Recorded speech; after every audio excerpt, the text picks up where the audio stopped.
Today on the show, RTJ wins on a rubber down Brownstown. Do you see what I did there? The Outlaw late models are finally back. The Outlaw sprint cars cancel and everybody is pissed and more. Let's go.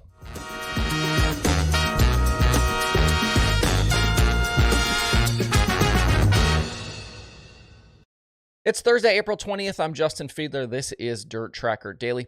At Brownstown last night for the backside of a Flow Racing Night in America doubleheader this week, we got a dominant Ricky Thornton Jr. victory. He started outside front row, jumped to the lead at the start over Devin Moran, and never looked back over the 50-lap main event. The track did take rubber pretty early in that one, so any passing needed to be done early, and it sounded like RTJ knew what was coming. He said afterward that watching the modified B-main showed him where the track was probably headed, and he knew that getting to the lead early was going to be key. Second place finishing Mike Marlar echoed those comments, saying the track was probably a bit too dry to start the main event. Moran ended up third after starting on the pole, which was a much-needed good finish for that Double Down Motorsports team. Those guys haven't been in contention for wins like we'd expect them to be, but they have maybe found and corrected some issues they were dealing with. Moran mentioned last night some wiring stuff. It was the first top three finish for Moran since way back in February with the Outlaws. With a win and a second these first two nights, Marlar will take the points lead to Spoon River, which is coming up in a few weeks on May 10th. RTJ, Tim McCready, Moran, and Brandon Shepard complete the top five in the Flow Racing Night in America standings. I did want to give a hat tip today to Ben Shelton and Dustin Jarrett for not glossing over the fact that the track took rubber last night. From the announcer's booth, they talked us through the situation. They pointed out some signs of when it was starting to come, and I appreciated that they didn't try and sugarcoat it. We need more of that on nights when things go south with track conditions. I also thought the field of drivers did a nice job managing their tires last night. Normally when rubber goes down, you can expect at least some measure of flats, but we didn't have that last night. I feel like at least if we're going to have a track where things go rubber down, it helps when those guys can manage their tires because at least we can get through the feature in a reasonable amount of time and not have to sit through 47 cautions. And if you were curious, Kyle Larson was back in the modified last night. He ended up fifth behind Tyler Nicely's win, so Kyle Larson no longer perfect in a dirt modified. Looking ahead to the dirt late model weekend coming up, the focus will very much turn to the World of Outlaws late model series. Lucas has canceled their stops this weekend at Tri-City and Macon because of weather, and the Outlaws have 3 nights of racing coming up. Plus, I think with $50,000 on the line Saturday at Talladega, I think you'll see a lot of the heavy hitters go that way. RTJ tweeted last night after his win that the 20 RT team would be at 411 tonight, and I'm sure plenty of other drivers and teams will follow. It's been 2 full months since we last saw the World of Outlaws late models at Volusia, and they'll get this weekend started tonight at 411 in Tennessee.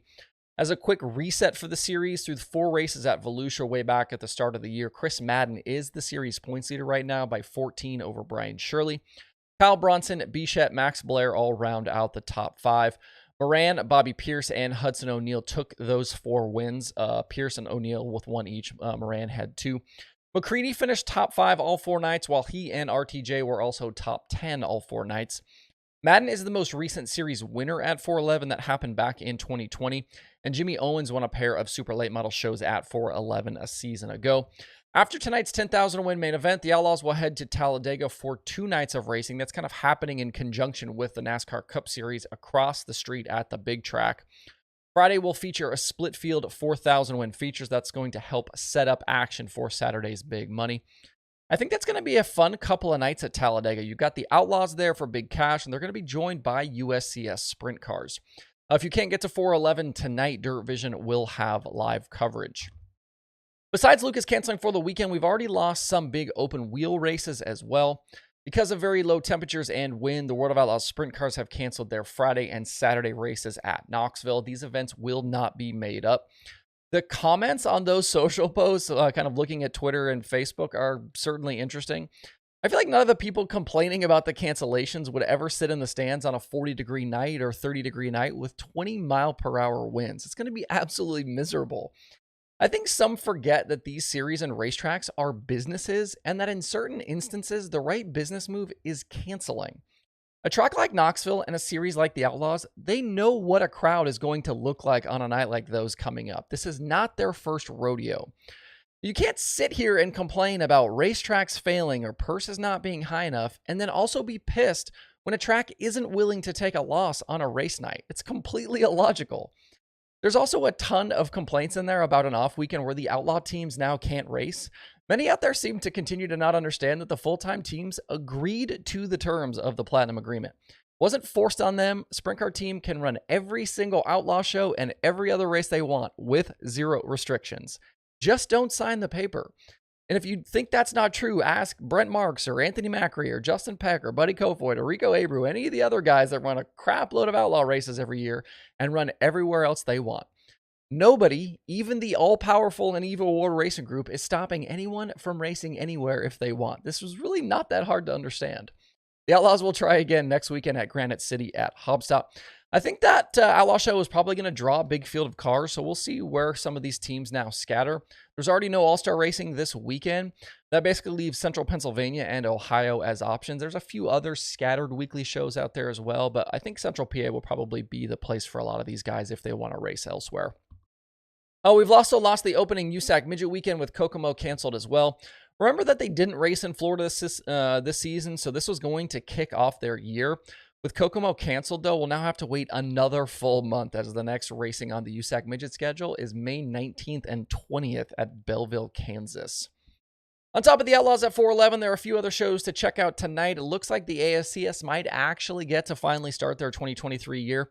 They're at Jackson Motor Speedway today and Texarkana 67 Speedway tomorrow. They've had 6 rainouts since March 17th, and they continue to be the most snake-bitten dirt racing series the last year and a half. They've got a big field of full-timers expected. There's plenty of new faces, some usual suspects, and I think with Blake Hahn off to do more 410 racing, we should have a new champion this year. It's not showing right now, or at least wasn't showing earlier on the Flow Racing schedule, but if you're not near the tracks this weekend, you should be able to watch the ASCS stuff live on Flow. Also tonight, the USMTS kicks off a 3-race weekend at 81 Speedway. Tonight's 3,000 win, Friday's 5,000 win, Saturday is 10,000 win. Jason Hughes is the series points leader right now over Terry Phillips and Dan Ebert. Through 7 race nights so far, we have yet to have a repeat winner with the modified series. Points leader Hughes is without a victory himself, but his 6 top 10s in 7 races is good enough right now to be out front. Can't make it to 81 this weekend. Racing Dirt has the live streams. Before we close out, thanks to the double-digit comments yesterday pointing out that I said Hudson O'Neal blew a right rear at Eldora and not a right front. Not that it makes any difference whatsoever to the topics we discussed on the show yesterday or O'Neal's eventual fate in that race, but yeah, you are correct. I watched the race on replay as I usually do, and I skipped through the caution periods because a flat tire is a flat tire. If there's anything I know after doing more than 800 of these daily shows is that once in a while, I'm going to screw something up. Sorry. There are 6 shows today across the streaming services. Dirt Vision has the World of Outlaws late models from 411, like I said, and Dirt Vision now.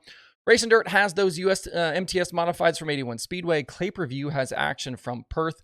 Flow has the ASCS Sprint Cars and Flow 24/7. To see the full daily streaming schedule with links to watch, visit dirttracker.com/watch tonight. Hope you guys have a good Thursday out there. We'll see you right back here tomorrow.